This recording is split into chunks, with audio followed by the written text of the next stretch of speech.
Bonjour à tous, dans cette vidéo on va corriger ensemble un exercice d'optique qui s'appelle mesure de l'indice optique d'un gaz qui est tiré d'un oral de CCINP. Donc on nous dit qu'une source ponctuelle S émet un rayonnement qui va passer dans deux cuves de longueur de 2 cm et on nous dit que ça atteint un dispositif interférentiel de Van Jung. Et donc dans un premier temps on doit déjà représenter le trajet de deux rayons qui interfèrent. Donc ça normalement maintenant c'est devenu à peu près classique. Vous avez la source qui est placée au foyer principal objet de la première lentille, donc les rayons vont ressortir parallèles à l'axe optique en sortie et ils doivent passer par les trous, donc on trace les rayons ici qui passent par les trous.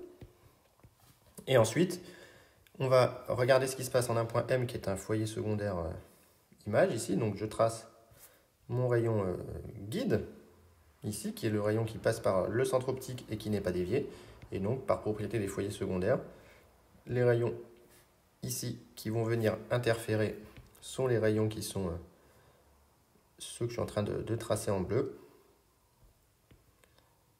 Donc voilà pour le tracé des rayons. Et on me demande de déterminer la différence de marche. Alors je vais directement me placer dans le cas où on a un indice de réfraction différent. Donc je vais appeler N2 l'indice de réfraction du haut par rapport à ce qu'on va faire après, et N1 l'indice de réfraction du bas. Et donc je vais appeler rayon 2 celui du haut, et le rayon 1 celui du bas. Alors je crois qu'N2 dans la suite c'est l'indice du bas, pardon, donc il faut que je respecte les notations. Voilà, je vais appeler N1 et N2 de cette manière-là, les indices de réfraction. Et donc on a delta qui est tout simplement égal à SM par le chemin 2 moins SM par le chemin 1. Et par relation de Schall, je vais séparer SM par le chemin 2 moins SM par le chemin 1 en ce qui se passe avant les trous de Young, c'est-à-dire ST2 moins ST1 plus T2M moins T1M. J'ai simplement ici appliqué la relation de Schall. Alors ST2 moins ST1, eh bien, par le théorème de Malus et par le stigmatisme des lentilles, vous avez que les rayons lumineux sont perpendiculaires aux surfaces d'onde. Donc finalement, la seule différence que l'on va avoir entre ST2 et ST1, ici, c'est dû au passage dans les cuves de longueur petit l. Donc ST2 moins ST1, ça va être directement égal à N1 moins N2 fois petit l, puisque jusqu'au point que j'ai représenté ici, je pourrais appeler A et B, eh bien on a car SB égale SA en chemin optique, et en distance, eh bien, si j'appelle C ce point et D ce point, et CT2 en distance est égal à DT1. Donc ici, il n'y a pas de problème. Et ensuite, T2M moins T1M, pour le calculer, eh bien, c'est toujours à peu près la même idée. On va repartir du principe du retour inverse de la lumière, et on va appliquer le théorème de Malus en traçant les surfaces d'onde ici, en partant de la fin. Et donc, je vais faire apparaître un point H ici, et donc par Malus plus le retour inverse, on a que MH est égal à MT1, et donc que HM est égal à T1M, tout simplement. Et donc il reste que T2M moins T1M est égal à T2H, tout simplement. Et donc pour calculer T2H, eh bien, on va aller représenter un angle alpha, ici. Voilà, je vais représenter l'angle alpha ici, qui est un angle qui va se retrouver ici, par propriété des triangles complémentaires. Et donc, moi, la différence de marge que je dois calculer, c'est ce petit morceau-là. Et donc, j'en ai vu que T2H, c'est égal à A fois sin alpha, tout simplement. Donc, c'est-à-dire à peu près dans les conditions de Gauss, A fois alpha. Et on a que tan alpha est égal à X sur petit f'2. Et ça, c'est aussi à peu près égal à alpha. Donc, on en déduit que T2H, c'est égal à AX sur f'2. Et donc, à la fin, delta, c'est donc égal à N1 moins N2 fois L plus AX sur f'2. Voilà. Donc ça, c'est la différence de marche qui dépend de petit x. Alors dans la question 2, ici, évidemment, on me demande de représenter l'interfrange et de calculer l'intensité. Donc là, pour l'instant, on a ici N1 égale N2 dans cette première partie. Donc, delta de x est uniquement égal à AX sur F'2.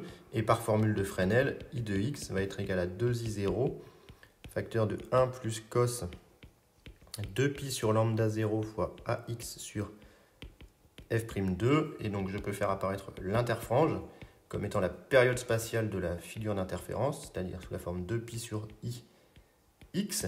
Et donc, on en déduit que l'interfrange I est égal à lambda 0 F'2 sur petit a. Et si on fait l'application numérique, lambda 0, c'est 632,8 nanomètres fois 1 divisé par 300 microns. Ça fait 2,1 mm. Voilà. Dans un second temps, on me dit que maintenant on a un indice justement de réfraction N2 et qu'on voit défiler 90 franges. Dans quel sens les franges se déplacent petit l? Donc là, on va raisonner avec l'ordre d'interférence. On a maintenant delta qui vaut, comme on l'a calculé tout à l'heure, on a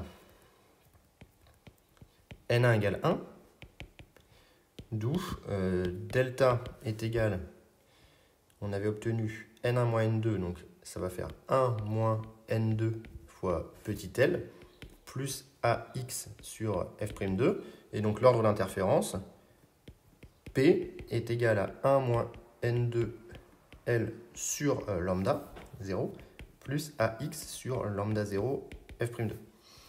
Et donc on cherche la frange centrale. Et donc la frange centrale, avec N1 égale N2, eh bien c'est assez facile de se rendre compte que P égale 0 est équivalent à X égale 0, puisqu'on a juste AX sur F'2 qui doit être égal à 0. Maintenant, avec N2 différent de N1, eh bien, P' égale 0 est équivalent à écrire que 1 moins N2 fois L divisé par lambda 0 plus A fois X0, la position du 0, sur lambda 0 F'2 doit être égal à 0. On peut simplifier par lambda 0 et on en déduit que X0 est égal. Alors, je vais changer le moins tout de suite en N2 moins 1 fois L fois F'2 sur petit a, ici.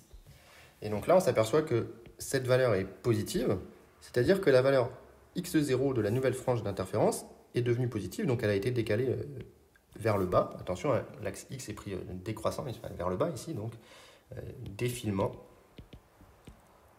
des franges vers le bas.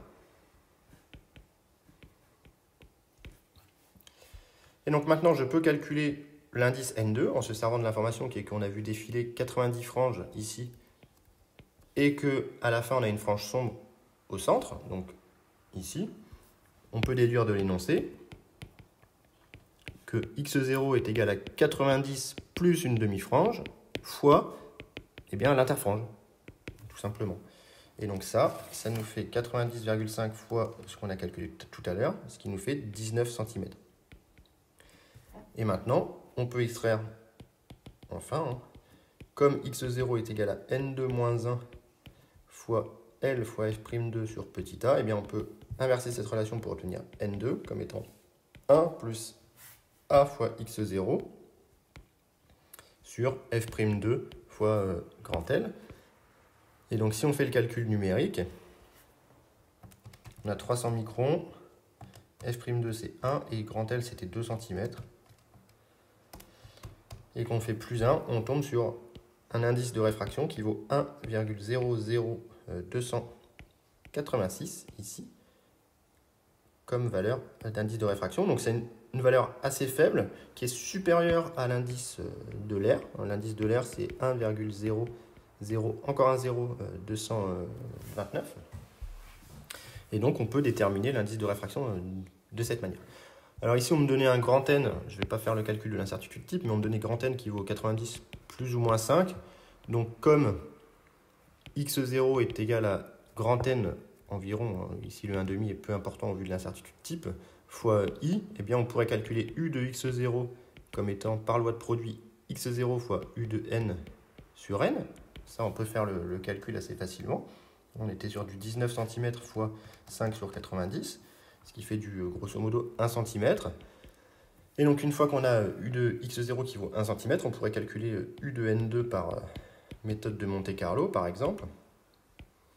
en négligeant toutes les incertitudes sur les autres grandeurs. Donc la méthode de Monte-Carlo consiste, on tire aléatoirement.